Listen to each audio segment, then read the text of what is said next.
Bonjour à tous. Aujourd'hui, je vais faire une vidéo sur quelque chose qui me tient à cœur et qui, je pense, dans nos sociétés, nous font défaut. Donc, euh, donc j'ai rédigé un petit texte, et je vais le lire, puis je donnerai mon avis après dessus. Recréer une communauté organique par des mythes et des rituels.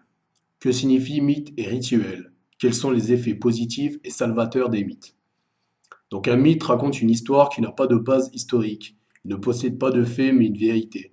Ce sont souvent des histoires de dieux ou de héros qui ont accompli des prouesses et qui ont surmonté d'incroyables défis. Grâce à leurs compétences et aux liens qui les unissent, ils font partie d'une communauté avec d'autres individus, qui sont en général valeureux et très forts. Ces histoires possèdent une énorme sagesse, elles nous permettent de nous rassembler, de nous lier dans des moments difficiles et de nous reforger quand il le faut. Elles nous façonnent et permettent de recréer notre propre réalité. Le rituel est la partie vivante des mythes, la connexion avec les énergies vitales. Nous pouvons rentrer en contact avec nos ancêtres et ainsi puiser une force en eux. Il permet de perpétuer nos traditions. Il nous sert de memento mori. L'individu ainsi que la communauté l'utilisent car ils savent qu'ils en ont besoin. En parlant avec la voix des dieux, ils savent qu'ils deviendront à leur tour une histoire que leurs enfants raconteront eux-mêmes à leur tour. Et c'est en menant une vie héroïque qu'ils pourront continuer à transmettre à leurs descendants une existence vivante, une vérité merveilleuse, en créant des histoires éternelles de ces communautés. Pour reprendre le flambeau, pardon, pour reprendre le flambeau qui nous a été laissé, il nous faut d'abord nous détacher de la communauté actuelle dont nous tous nous faisons partie. Regardez tout autour de vous, soyez observateurs. Nous avons à disposition énormément de moyens pour nous retrouver dans notre propre existence. Nous pouvons utiliser les mots et les compréhensions de nos ancêtres pour guider par des actes et des actions les nôtres. Dans ce monde consumériste, nous avons totalement abandonné ces mots et ces rites. Ils y ont été emballés et jetés. Tout est dicté par des actes de non-sens. Nous devons à compter de ces machinations, relancer notre existence et se repositionner sur notre propre existence. Nous devons former une communauté par une identification.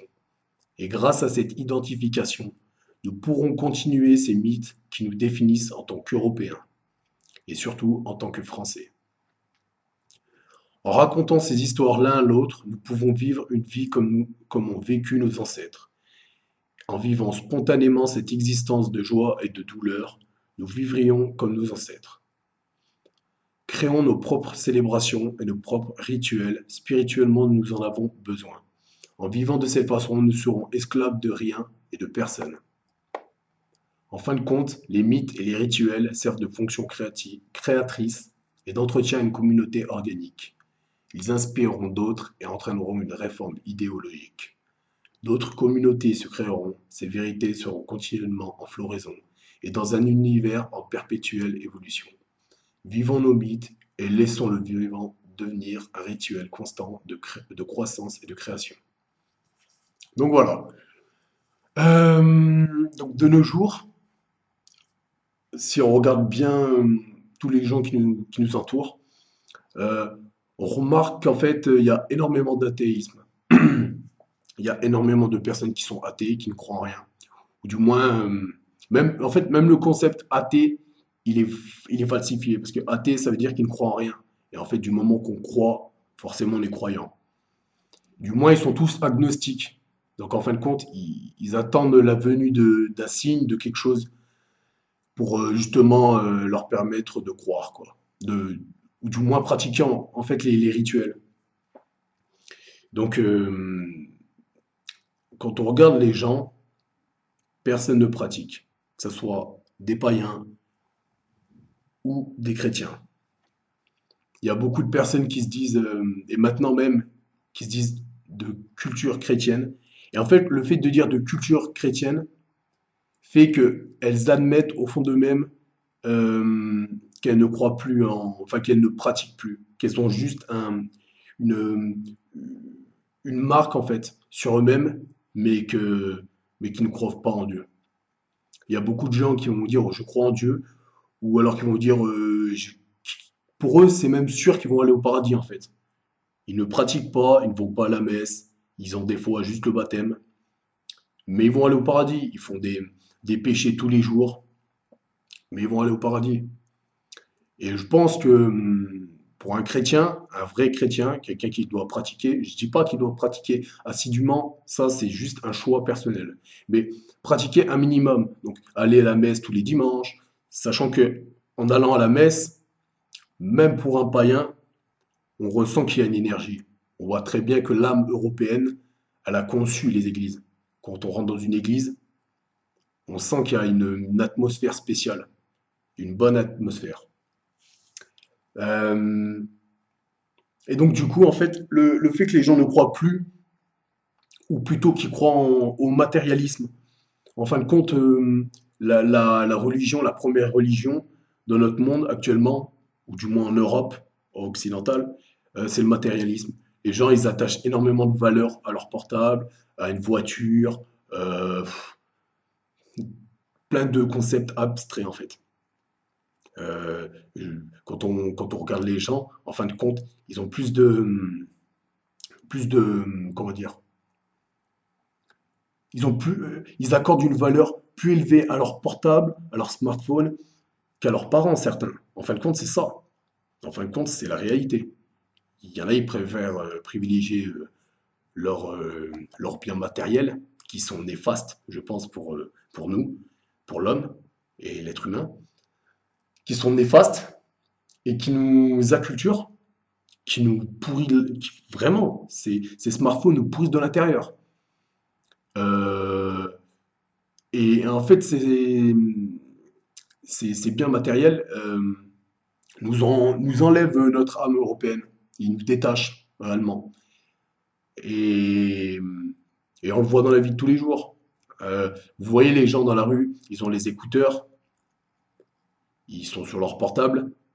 Quand il y avait l'histoire de Pokémon Go, il y a eu des façons de mourir qui sont totalement débiles, certes, mais des morts.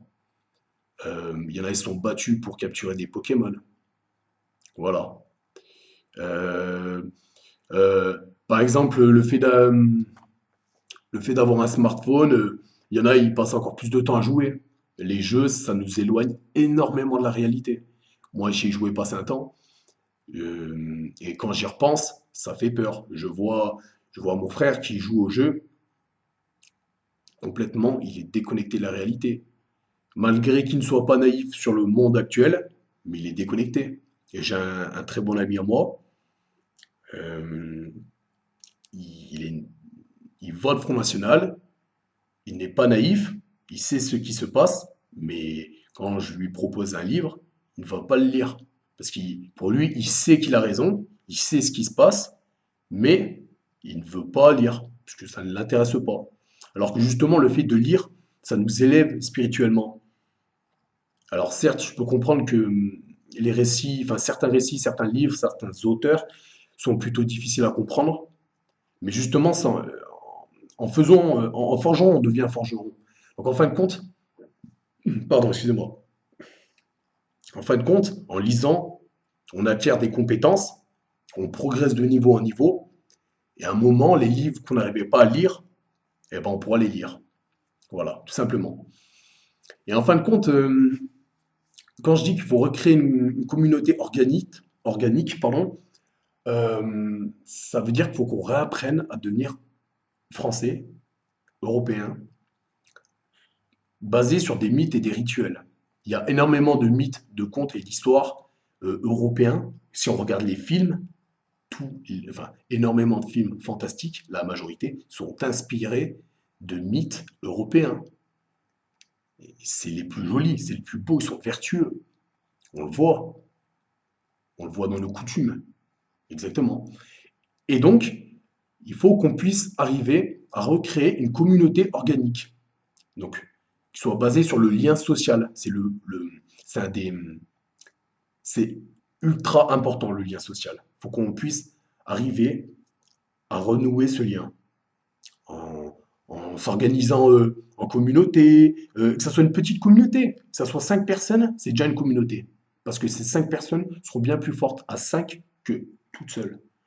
Si on arrive à s'organiser en communauté, à fêter ensemble nos mythes, nos rituels, là, on va pouvoir recréer une base fondamentale.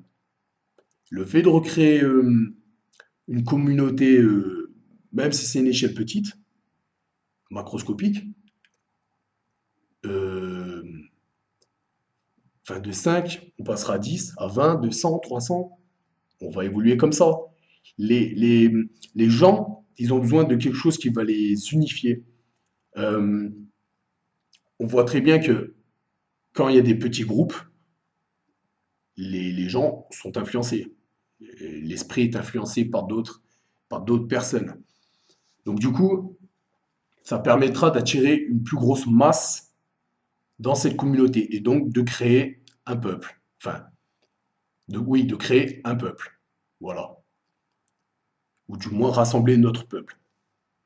Donc voilà. Donc c'est pour ça que je pense que c'est intéressant de, de se baser là-dessus et de pouvoir recréer du coup des mythes. Parce que certains mythes, je parle surtout pour les païens, euh, comme nous n'avons pas eu de traces écrites, pas tellement, on a surtout eu des transmissions orales qui ont été réécrites par des moines catholiques en France.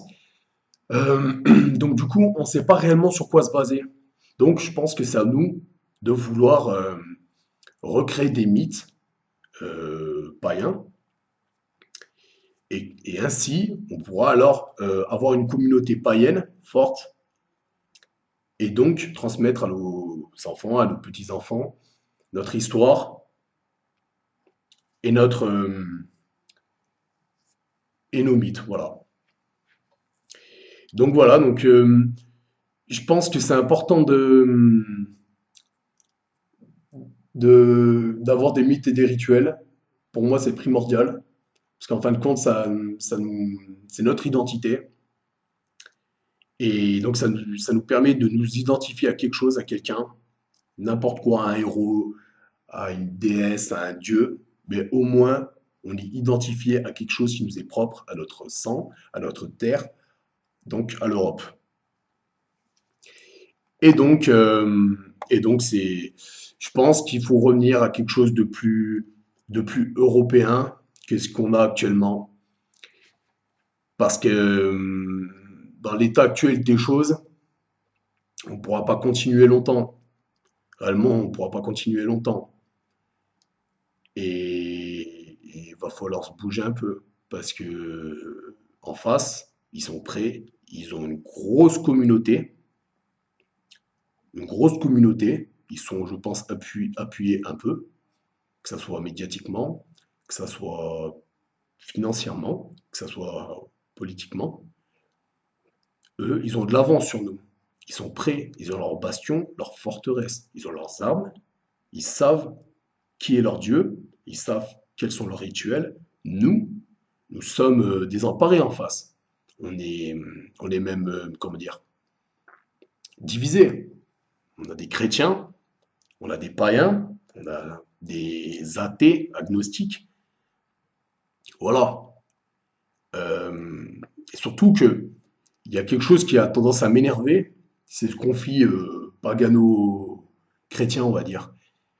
Les chrétiens qui se rentrent dedans entre païens, entre chrétiens. Les gars, dites-vous bien une chose, c'est que en face, ils sont plus nombreux que nous. Nous, on est chez nous, donc on a un net avantage. Mais par contre, les gars, si on se désolidarise et qu'on se divise entre nous, on ne gagnera pas. Ça, c'est clair et net. On ne gagnera pas. Alors moi, je pense qu'il faut qu'on arrête de se faire des guerres mutuelles, surtout qu'on est du même sang, de la même patrie, et c'est ça le plus important. C'est ça le plus important. On est chez nous, on a le même sang, on a les mêmes ancêtres, on a la même histoire. Mais les gars, surtout, faut qu'on arrête de se faire la guerre entre nous. Donc voilà, c'était une vidéo. Dites-moi ce que vous en pensez, que je puisse en parler. Pour ma part, je me considère païen. Donc voilà, je pense que on a tous à y gagner dans ces débats. Et, et oui, et pour finir, pour les païens, je pense qu'il ne faut pas qu'on s'arrête au paganisme même. Je pense qu'il faut qu'on essaye de puiser dans nos ressources païennes. Donc il y a énormément de sujets, que ce soit l'Indo-européen, l'Indo-arien, les Védas, que ce soit Homère, Tacite, Nietzsche, enfin, énormément de sujets. On a énormément d'informations pour nous aider. Et nous pouvons recréer des mythes qui ont disparu.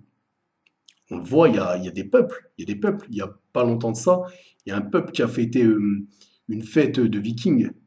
Ils défilaient dans la rue, ils étaient habillés en vikings, très humblement, torche à la main, et ils défilaient. Et juste en faisant cette action, ils savent qu'ils sont là, qu'ils sont chez eux, qu'ils sont forts. Grâce à ça, ils parlent avec leur Dieu. C'est exactement ça. Leur tri- le- c'est ça à quoi sert le mythe. C'est qu'il permet de nous relier à nos dieux et à nos ancêtres. C'est surtout ça, nos ancêtres. C'est notre attache. Et oui, donc je disais, les païens, il ne faut pas hésiter à se renseigner sur les saints qui ont existé. Parce que les saints, je pense qu'ils sont très, très, très, très importants pour nous. Vraiment très importants. Donc voilà. Donc dites-moi ce que vous en pensez. Et surtout, prenez soin de vous. Vive la France.